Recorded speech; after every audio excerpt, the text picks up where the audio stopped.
여기 10억짜리 집을 팔고 더 행복해졌다고 말하는 할아버지가 있습니다. 하지만 반대로 넓은 집을 유지하며 사는 게 더 행복하다는 분도 있습니다. 그리고 기존보다 작은 집으로 줄여야 하는 게 맞는지 아직도 고민하고 계신 분도 있습니다. 노후에는 과연 어떤 집이 더 좋을까요? 큰 집에서 여유롭게 사는 게 행복할까요? 아니면 작은 집에서 경제적으로 안정적인 삶을 사는 게 더 나을까요? 오늘 우리는 이 세 분의 사례를 비교해보고 그 과정에서의 고민과 장점을 살펴보려 합니다. 그리고 건축 전문가와 노후 재무 전문가의 조언까지 함께 들어보면서 어떤 선택이 노후에 할 수 있는 최선의 선택인지 알아보려고 합니다. 10억짜리 집을 판 할아버지는 어떻게 됐고 넓은 집을 유지하며 사는 분들은 만족하고 살고 있을까요? 오늘 이 이야기는 여러분 노후의 집을 선택하는데 분명히 큰 도움이 될 겁니다. 김영수 씨는 올해로 72세입니다. 서울 외곽의 32평 아파트에서 아내와 단둘이 살고 있죠. 이 집에서 지낸 지 벌써 30년이 넘었습니다. 아침이면 집 근처 공원으로 산책을 나가고 돌아와 거실 소파에 앉아 신문을 펼치는 것이 하루의 시작입니다. 햇볕이 따뜻하게 들어오는 거실을 보면 이 집을 떠난다는 건 상상도 하기 어렵습니다. 하지만 은퇴 후 혼자 있는 시간이 많아지면서 김영수 씨는 문득 생각했습니다. 이 집이 너무 넓은 건 아닐까? 둘이 사는 집 치고는 공간도 너무 넓습니다. 관리비와 난방비도 만만치 않습니다. 올겨울 난방비 고지서를 받아든 날, 그는 잠시 한숨을 쉬었습니다. 둘이 사는데 이렇게 많은 돈을 써야 하나? 전기세, 수도세, 관리비까지 합치면 부담이 꽤 큽니다. 하지만 막상 이사를 생각하면 그 또한 쉬운 일이 아닙니다. 손주들이 오면 방이 있어야 하지 않을까? 큰 집을 유지하는 가장 큰 이유 중 하나는 가족이었습니다. 자녀들은 모두 독립했지만 가끔 손주들이 놀러 옵니다.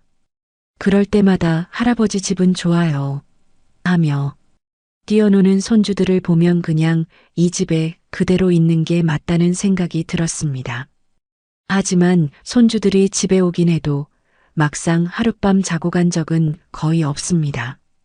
며칠 전 큰딸에게 연락이 왔습니다. 아빠, 이번 주말에 아이들이랑 갈게요. 김영수 씨는 반가운 마음에 방을 정리하고 깨끗하게 청소까지 했습니다. 하지만 도착한 딸이 한마디 했습니다. 아빠, 우리 호텔 잡았어. 잠은 애들이랑 거기서 잘 거야. 순간 마음이 싱숭생숭해졌습니다. 며칠 후 김영수 씨는 같은 아파트 단지에서 오래 알고 지낸 친구 박 선생님과 이 회장님을 공원 벤치에 앉아 이야기를 나눴습니다. 요즘 고민 많으시죠? 김영수 씨가 웃으며 말하자 박 선생님이 피식 웃었습니다. 고민이요? 저 집 줄였잖아요. 박 선생님 부부는 지난해 32평에서 18평 아파트로 이사를 했습니다. 그리고 그 차액으로 주택연금을 신청해 노후 생활비를 마련했죠. 어때요? 후회는 안 하시고? 처음엔 아내랑 많이 싸웠지. 좁아서 답답하다고. 근데 익숙해지고 나니까 오히려 편해요. 관리비도 줄고 난방비도 덜 들고. 박 선생님이 커피 한 모금을 마시고 덧붙였습니다. 무엇보다 불필요한 짐을 싹 정리하니까 마음도 가벼워지더라고요. 근데 김 선생님은 아직 집 안 옮기셨어요? 김영수 씨는 대답하지 못했습니다. 그때 이 회장님이 이야기했습니다.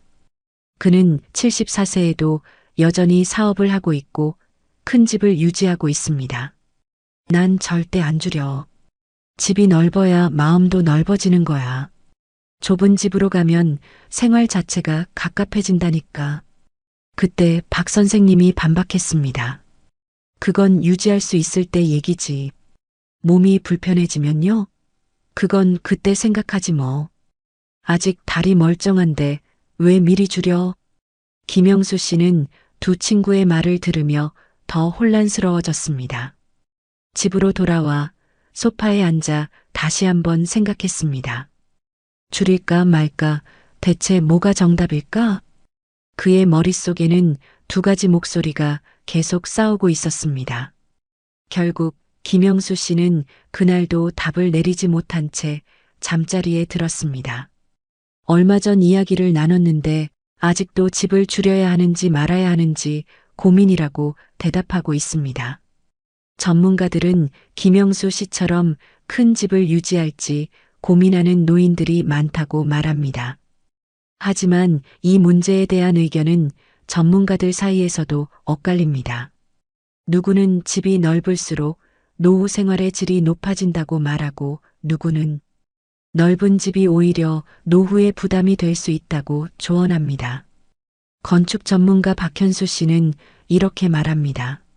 노후의 작은 집이 무조건 좋은 것은 아닙니다. 큰 집이 주는 안정감과 여유를 무시할 수 없죠. 실제로 저희가 상담했던 70대 부부가 있었는데 처음엔 집을 줄여야 하나 고민하다가 결국 넓은 집을 유지하기로 했어요. 그 이유는 단순했습니다. 공간이 넓을수록 생활이 여유롭고 답답함이 없었기 때문입니다. 또한 요즘은 가전제품이 발전해서 청소 부담도 줄었고 스마트홈 시스템을 활용하면 큰 집도 관리가 어렵지 않습니다. 그리고 집이 넓으면 손주들이 찾아와도 편하게 지낼 수 있죠. 막상 작은 집으로 가면 방이 없어서 손주들이 불편하다는 문제를 겪는 경우도 많습니다. 따라서 경제적으로 유지할 수 있다면 넓은 집을 유지하는 것도 좋은 선택입니다.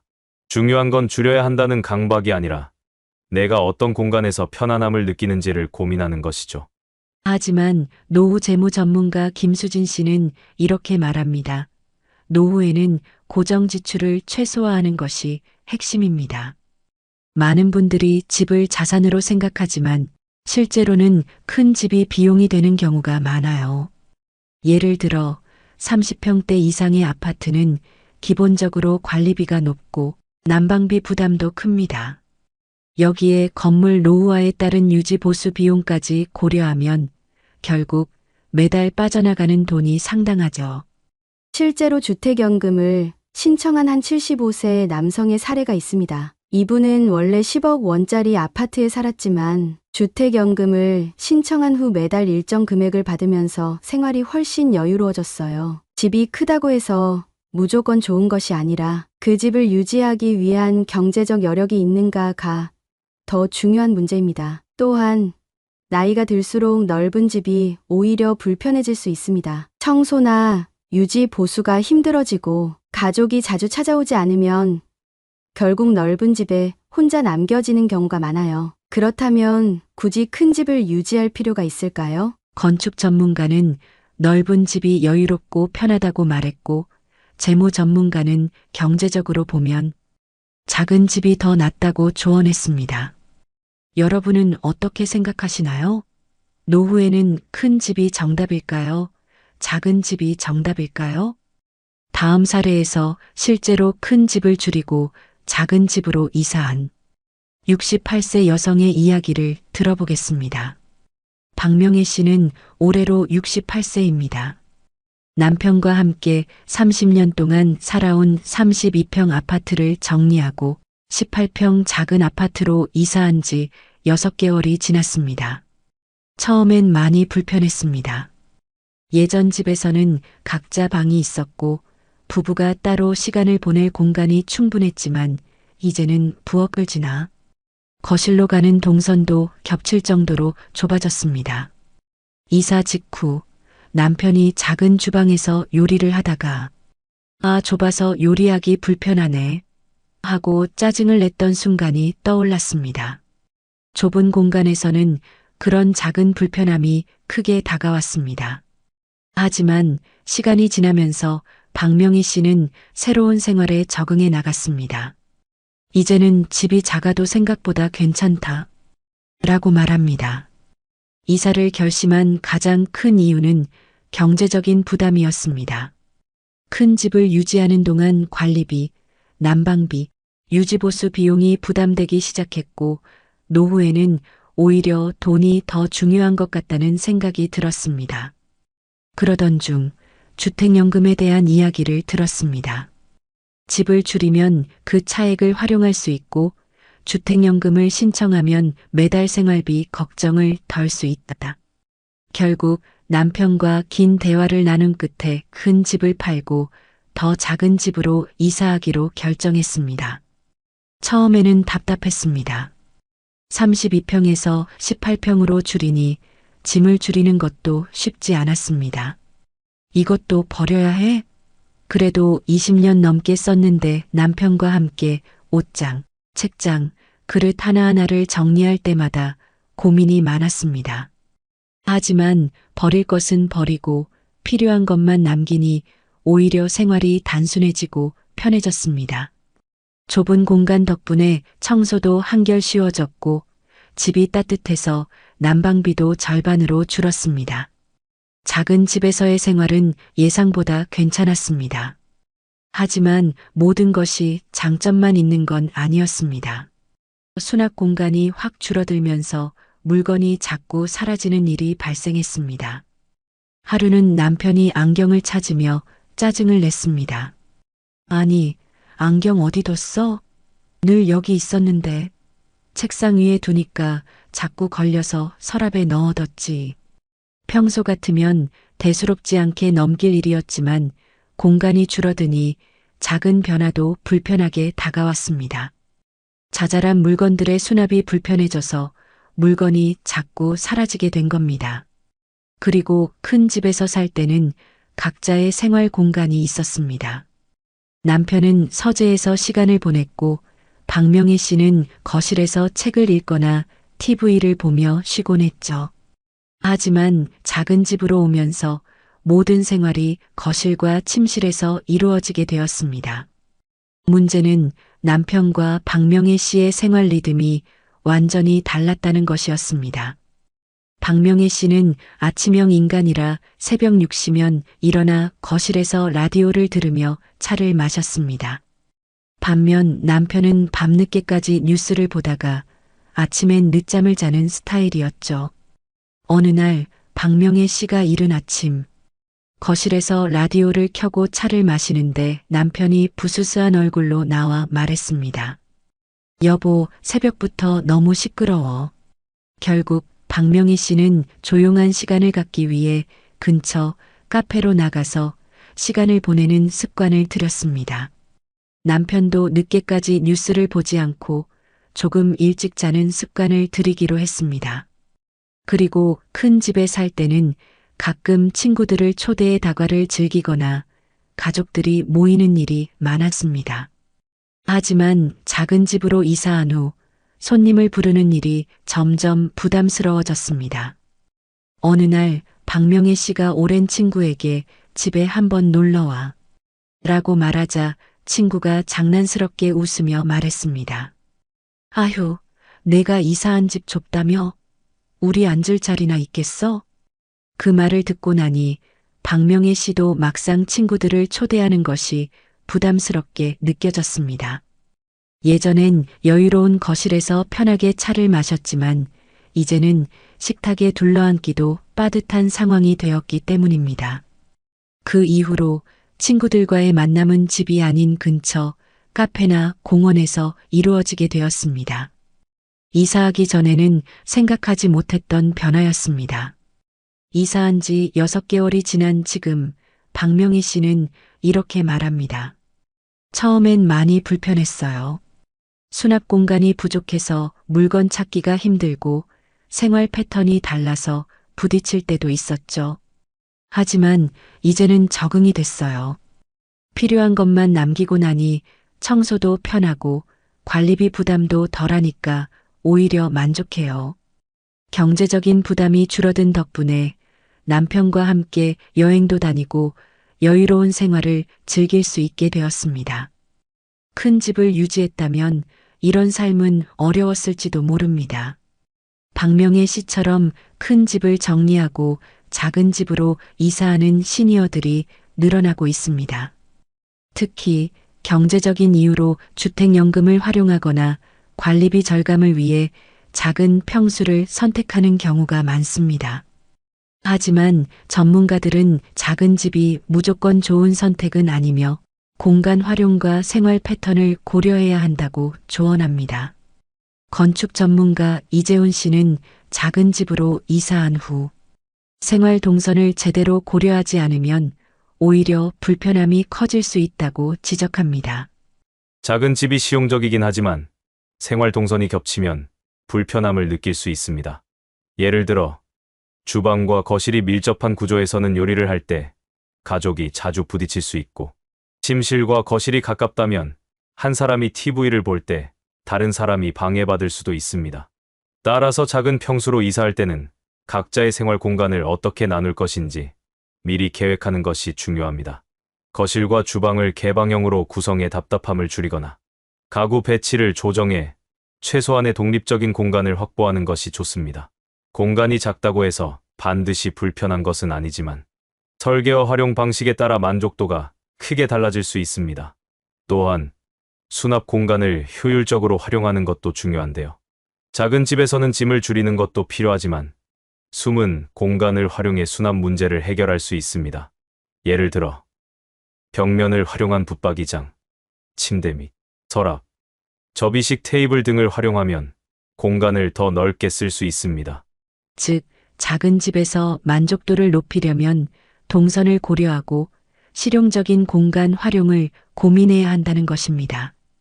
건축적인 문제뿐만 아니라 심리적인 변화도 고려해야 합니다. 노인 심리 전문가 박수진 씨는 작은 집에서 예상치 못한 심리적 갈등이 생길 수 있다고 경고합니다. 사람은 일정한 생활 반경과 개인적인 공간이 필요합니다. 큰 집에 살 때는 부부가 각자 자신만의 공간을 가질 수 있지만 작은 집에서는 모든 생활이 한 공간에서 이루어지기 때문에 사소한 문제도 스트레스로 이어질 수 있습니다. 예를 들어 생활 리듬이 다른 부부는 작은 공간에서 서로 간섭을 받기 쉬워집니다. 한 사람이 아침형 인간이고 다른 사람이 야행성이라면 TV 소리나 생활 소음으로 인해 불필요한 갈등이 발생할 수 있죠. 또한 나만의 공간이 없다고 느끼면 심리적으로 답답함을 느낄 가능성이 큽니다. 실제로 상담했던 한 부부는 작은 집으로 이사한 후 서로 부딪히는 일이 많아졌다고 합니다. 처음에는 경제적인 이유로 만족했지만 나중에는 숨 쉴 공간이 없다며 다시 넓은 집으로 돌아가기를 고민했죠. 그렇다면 어떻게 해야 좁은 공간에서도 부부 관계를 건강하게 유지할 수 있을까요? 작은 집에서의 생활이 더 만족스러워지려면 각자의 개인 시간을 존중하는 것이 중요합니다. 예를 들어 한쪽이 거실을 사용할 때는 다른 한쪽이 침실에서 휴식을 취하는 식으로 공간을 분리하는 방법을 시도해 볼 수 있습니다. 또한 밖에서 시간을 보내는 습관을 늘려 서로의 공간을 확보하는 것도 좋은 방법이죠. 즉, 작은 집이 부부 관계에 긍정적인 영향을 주기도 하지만 반대로 사소한 갈등을 유발할 수도 있다는 점을 미리 고려해야 합니다. 전문가들은 작은 집이 단순히 비용 절감만을 위한 선택이 되어서는 안 된다고 조언합니다. 공간이 줄어든 만큼 동선과 생활 패턴을 고려한 설계가 필요하고 심리적인 변화도 함께 고려해야 합니다. 작은 집으로 이사할 때 고려해야 할 핵심 내용은 세 가지입니다. 첫째, 수납 공간을 효율적으로 활용해 숨은 공간을 최대한 활용할 것. 둘째, 부부가 서로 개인적인 공간을 확보할 수 있도록 생활 패턴을 조정할 것. 셋째, 외출이나 취미 활동을 통해 생활 반경을 넓혀 좁은 집의 답답함을 해소할 것. 작은 집으로 이사한 것이 결과적으로 좋은 선택이 될 수도 있지만 예상치 못한 불편함이 있을 수도 있습니다. 그렇다면 과연 10억짜리 집을 팔고 완전히 새로운 삶을 선택한 분은 어떤 결과를 얻었을까요?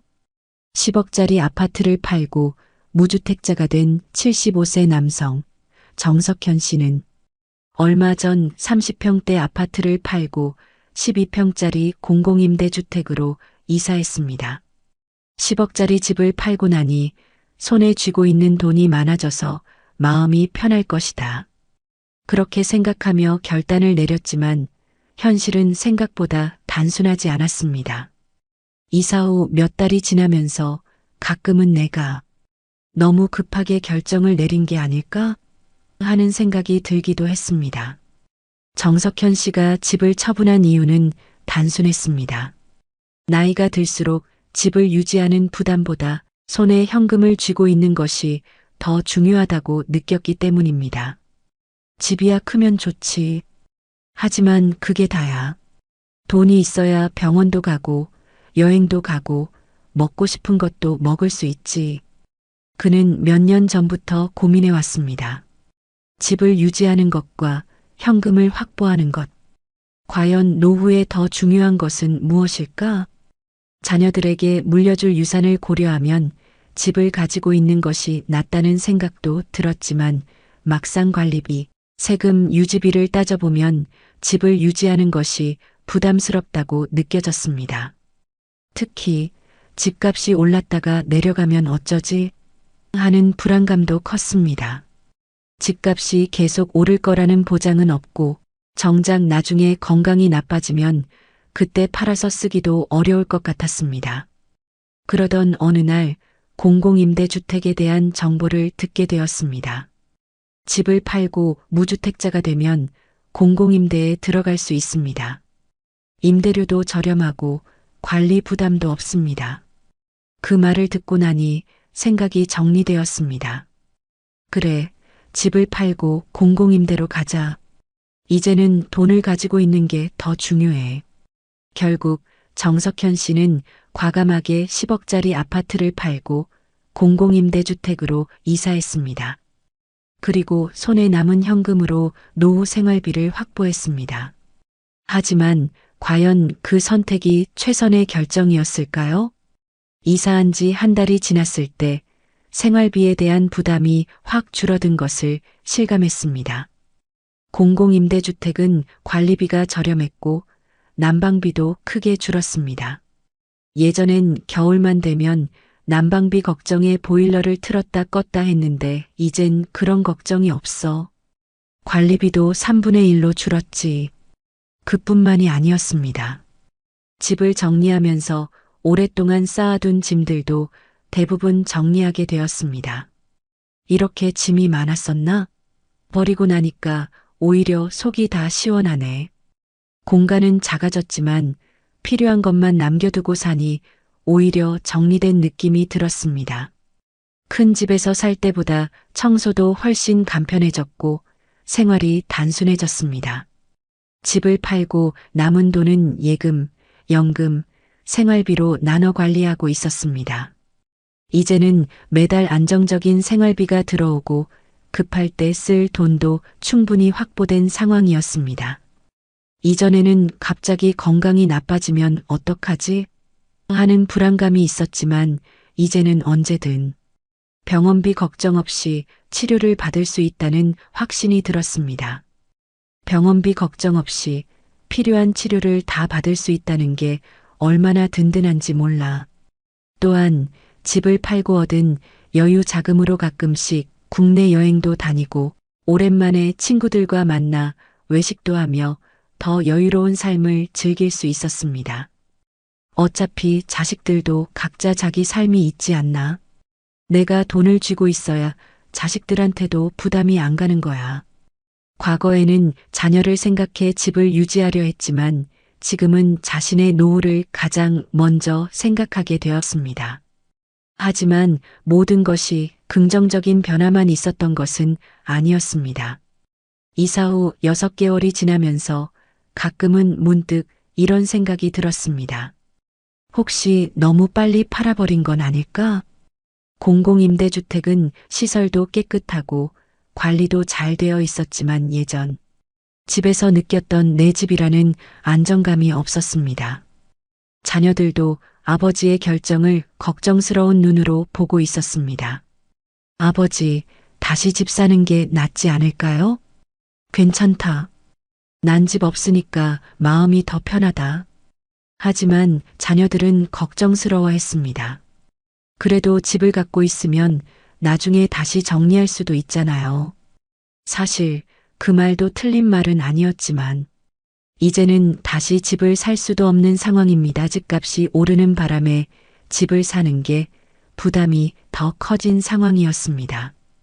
이제는 공공임대주택에서 살아야 하는 상황이 된 것입니다. 그냥 큰 집을 유지하면서 주택연금을 활용하는 방법도 있었을까?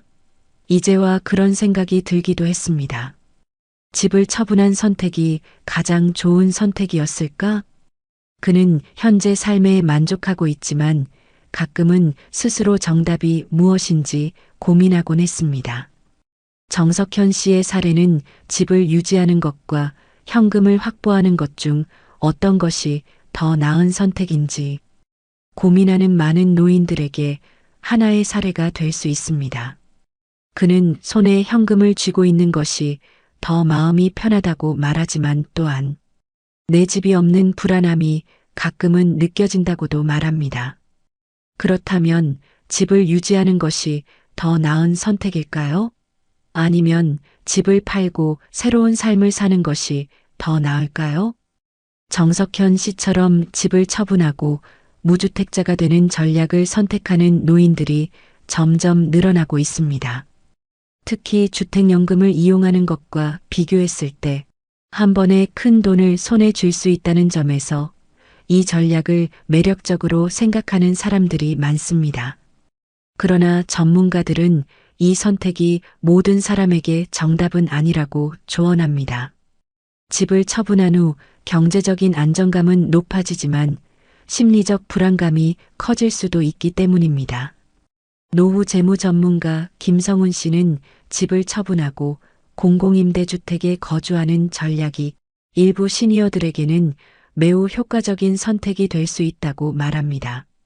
노후의 가장 큰 고민은 유동성 있는 자산입니다. 집이 아무리 비싸도 현금이 없으면 실질적으로 사용할 수 있는 돈이 없는 거죠. 아무리 10억짜리 집을 갖고 있다고 해도 생활비와 병원비를 마련하지 못하면 결국 어려운 상황에 놓일 수 있습니다. 그런 점에서 집을 팔고 공공임대주택에 들어가는 전략은 좋은 선택이 될 수 있습니다. 관리비도 절약할 수 있고 공공임대는 임대료가 낮기 때문에 생활비 부담을 줄일 수 있습니다. 그러나 이 전략이 무조건 정답은 아니라는 점도 강조했습니다. 하지만 중요한 건 집을 처분하기 전에 자신의 생활 패턴과 심리적 요소까지 고려해야 한다는 겁니다. 집을 팔아서 얻는 경제적 안정감과 집이 없을 때 느끼는 심리적 불안감 중 어떤 것이 더 큰 영향을 미칠지를 신중하게 따져봐야 합니다. 즉, 경제적인 관점에서는 좋은 선택일 수 있지만 개인의 심리 상태에 따라 오히려 후회할 수도 있다는 것입니다. 또한 집을 팔고 난 후 자산을 어떻게 관리할지도 중요합니다. 혹시라도 자산 관리에 실패하면 공공임대에서 사는 것이 만족스럽지 않을 수도 있죠. 집을 팔고 현금을 확보하는 것이 중요한 만큼 그 돈을 어떻게 계획적으로 사용할지 신중하게 결정해야 합니다. 반면 심리 전문가 이정민 박사는 집을 처분한 후 겪을 수 있는 심리적 문제를 고려해야 한다고 강조합니다. 집이라는 것은 단순한 재산이 아니라 정서적 안정감을 주는 중요한 요소입니다. 노인들이 오랫동안 살아온 집을 떠나면 예상치 못한 심리적 공허감을 경험하는 경우가 많습니다. 사람은 익숙한 환경에서 안정감을 느낍니다. 이사를 간 후 몇 개월 동안은 경제적으로 여유로워지지만 점차 시간이 지나면서 내 집이 아니라는 불안감이 생길 수도 있습니다. 실제로 상담 사례 중에는 집을 팔고 무주택자가 된 후 내가 가진 것이 사라졌다는 느낌을 받는 경우가 많다고 합니다. 특히 공공임대주택으로 이사한 후 예전 집에서의 생활과 비교하면서 내가 너무 성급하게 결정한 것은 아닐까 하는 후회를 하는 분들이 적지 않습니다. 이정민 박사는 집을 팔고 무주택자가 되는 선택을 고려하는 사람들에게 다음과 같은 질문을 던집니다. 첫째, 나는 정말 내 집 없이도 불안함을 느끼지 않을 자신이 있는가? 둘째, 집을 팔고 난 후 그 돈을 어떻게 사용할 것인가? 셋째, 나는 새로운 환경에 쉽게 적응하는 성향인가? 넷째, 공공임대주택에서 만족스럽게 살 수 있을 것인가? 이 네 가지 질문에 모두 자신 있게 예라고 답할 수 있다면 집을 처분하는 것이 좋은 선택이 될 수도 있습니다. 하지만 만약 잘 모르겠다는 생각이 든다면 섣불리 결정을 내리지 않는 것이 좋습니다. 부동산 전문가 박재훈 씨는 부동산 시장의 변동성을 고려해야 한다고 조언합니다. 집을 팔고 나면 다시 집을 사기가 어려울 수도 있습니다. 특히 집값이 계속 오르는 시기라면 몇 년 후 다시 집을 사려고 해도 오히려 더 비싸져서 구매가 어려워지는 경우가 많습니다. 또한 노후에는 주택담보대출을 받기도 어려워지기 때문에 한번 집을 팔고 나면 다시 집을 마련하는 것이 생각보다 쉽지 않습니다. 즉, 현재 집값이 비싸다고 해서 바로 팔기보다는 향후 부동산 시장의 흐름을 신중하게 고려하는 것이 중요하다는 점입니다. 특히 노후에는 이사를 자주 할 수 없기 때문에 정말 이 선택이 마지막까지 만족스러울까를 충분히 고민한 후 결정해야 합니다. 실제로 노후 주거 문제를 고민하는 많은 노인분들은 집을 줄이는 것을 선택합니다. 이는 단순히 공간을 줄이는 문제가 아니라 경제적 안정과 심리적 안정 사이에서 균형을 맞추는 과정이라고 볼 수 있습니다. 너무 큰 집을 유지하면 유지비와 세금 부담이 커지고 반대로 집을 팔아 무주택자가 되면 내 집이 없다는 불안감을 느낄 수 있습니다. 실제 국내 금융기관과 연구기관의 보고서에 따르면 퇴직 후 가장 많이 고려하는 재정적 선택 중 하나가 주택 크기를 줄이는 것입니다. 이는 주거 유지 비용을 절감하고 확보한 차액을 노후 생활비로 활용할 수 있기 때문입니다. 특히 수도권 아파트의 경우 30평대에서 20평대 이하로 줄일 경우 월 평균 관리비와 난방비가 30에서 50% 감소하는 경향을 보입니다. 여기에 주택연금까지 활용하면 기존 집을 유지하는 것보다 현금 흐름이 훨씬 안정적이 될 수 있습니다. 그러나 모든 노인분들이 작은 집으로 이사하는 것이 최선은 아닙니다. 주거 안정성이 삶의 만족도에 큰 영향을 미친다는 연구 결과도 있습니다. 일부 연구에서는 자가 소유 여부가 노인의 삶의 질과 정신적 안정감에 영향을 미친다는 점을 강조합니다. 특히 오랜 기간 살아온 집이 있을 경우 낯선 환경으로 이사하는 것보다 익숙한 환경에서 계속 생활하는 것이 심리적으로 더 안정적인 선택이 될 수도 있습니다. 이러한 데이터를 종합하면 현실적인 선택은 필요에 따라 적절한 규모로 조정하는 것이라고 할 수 있습니다. 너무 큰 집을 유지하면 유지비 부담이 커지고 반대로 집을 처분해 무주택자가 되면 주거 불안감이 커질 수 있습니다. 따라서 대부분의 노인들은 적정한 크기의 집에서 생활하는 방안을 선호하는 경향이 있습니다. 3, 40평대의 넓은 집을 유지하는 것보다 20에서 25평대의 적당한 크기의 주거 공간으로 줄이면서 경제적 안정과 심리적 안정의 균형을 맞추는 것이 가장 현실적인 대안으로 평가됩니다. 하지만 모든 사람이 같은 방식으로 노후를 준비할 필요는 없습니다. 큰 집을 유지하면서도 경제적으로 여유가 있는 사람도 있고 반대로 현금을 확보하는 것이 더 중요한 사람도 있습니다. 결국 노후 주거에 정답은 없으며 각자의 경제적 심리적 상황에 맞는 선택이 필요합니다. 다만 막연한 감정적 선택보다는 본인의 실제 상황과 전문가의 조언을 참고해 신중한 결정을 내리는 것이 중요합니다. 결국 노후의 집에 대한 선택은 개인의 가치관과 경제적 상황에 따라 달라집니다. 하지만 한 가지 분명한 사실은 어떤 선택을 하든 대가가 따른다는 점입니다. 이제 여러분의 생각을 들려주세요. 여러분이라면 어떤 선택을 하시겠습니까? 노후에는 어떤 집에서 사는 것이 가장 행복할까요? 여러분은 어떤 집에서 살고 계신가요? 여러분의 의견을 댓글로 남겨주세요.